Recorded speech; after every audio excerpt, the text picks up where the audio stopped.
खाटू श्याम की कथा। खाटू श्याम को भगवान श्री कृष्ण के कलयुगी अवतार के रूप में जाना जाता है। ऐसा कहे जाने के पीछे एक पौराणिक कथा हाथ है। राजस्थान के सीकर जिले में इनका भव्य मंदिर स्थित, जहां हर साल बड़ी संख्या में श्रद्धालु आते हैं। लोगों का विश्वास है कि बाबा श्याम सभी की मुरादें पूर्ण करते हैं और रंग को भी राजा बना सकते हैं। लाक्षागृह की घटना में प्राण बचाकर वन वन भटकते पांडवों की मुलाकात हिडिंबा नाम की राक्षसी से हुआ। ये भीम को पति रूप में प्राप्त करना चाहती थी। माता कुंती की आज्ञा से भीम और हिडिंबा का विवाह हुआ, जिससे घटोत्कच का जन्म हुआ। घटोत्कच का पुत्र हुआ बर्बरीक, जो अपने पिता से भी शक्तिशाली और मायावी था। बर्बरीक देवी का उपासक था। देवी के वरदान से उसे 3 दिव्य बाण प्राप्त हुए थे, जो अपने लक्ष्य को भेद कर वापस लौट आते थे। इनकी वजह से बर्बरीक अजेय हो गया था।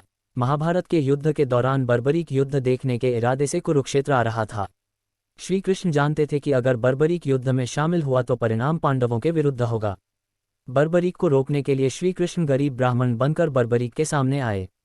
अनजान बनते हुए श्री कृष्ण ने बर्बरीक से पूछ कि तुम कौन हो और कुरुक्षेत्र क्यों जा रहे हो। जवाब में बर्बरीक ने बताया कि वह एक दानी योद्धा है, जो अपने एक बाण से ही महाभारत युद्ध का निर्णय कर सकता है। श्री कृष्ण ने उसकी परीक्षा लेनी चाहिए तो उसने एक बाण चलाया, जिससे पीपल के पेड़ के सारे पत्तों में छेद हो गया। एक पत्ता श्री कृष्ण के पैर के नीचे था, इसलिए बाण पैर के ऊपर ठहर गया। श्री कृष्ण बर्बरीक की क्षमता से हैरान थे और किसी भी तरह से उसे युद्ध में भाग लेने से रोकना चाहते थे। इसके लिए श्री कृष्ण ने बर्बरीक से कहा कि तुम तो बड़े पराक्रमी हो, मुझ गरीब को कुछ दान नहीं दोगे।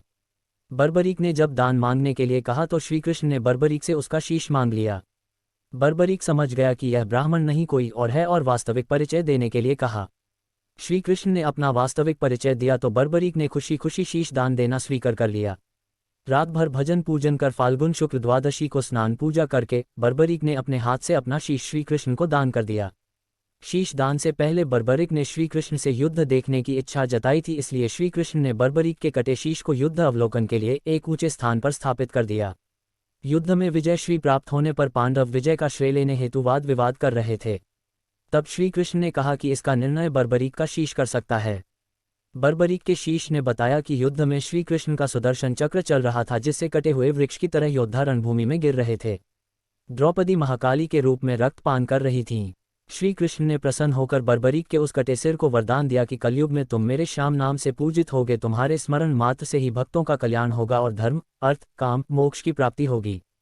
स्वप्न दर्शनोपरांत बाबा श्याम खाटू धाम में स्थित श्याम कुंड से प्रकट हुए थे। श्री कृष्ण विराट शालिग्राम रूप में संवत 1777 से खाटू श्याम जी के मंदिर में स्थित होकर भक्तों की मनोकामनाएं पूर्ण कर रहे हैं। दाढ़ी और मूंछ के साथ इस मंदिर में विराजमान है स्वयंभू बालाजी। हर साल लगता है खाटू श्याम मेला। प्रत्येक वर्ष होली के दौरान खाटू श्याम जी का मेला लगता है। इस मेले में देश विदेश से भक्तजन बाबा खाटू श्याम जी के दर्शन के लिए आते हैं। इस मंदिर में भक्तों की गहरी आस्था है। बाबा श्याम, हारे का सहारा, लखदातार, खाटू श्याम जी, मोरविनंदन, खाटू का नरेश और शीश का दानी, इन सभी नामों से खाटू श्याम को उनके भक्त पुकारते हैं। खाटू श्याम जी मेले का आकर्षण यहाँ होने वाली मानव सेवा भी है। बड़े से बड़े घराने के लोग आम आदमी की तरह यहाँ आकर श्रद्धालुओं की सेवा करते हैं। कहा जाता है ऐसा करने से पुण्य की प्राप्ति होती है। खाटू श्याम जी के चमत्कार। भक्तों की इस मंदिर में इतनी आस्था है कि वह अपने सुखों का श्रेय उन्हीं को देते हैं।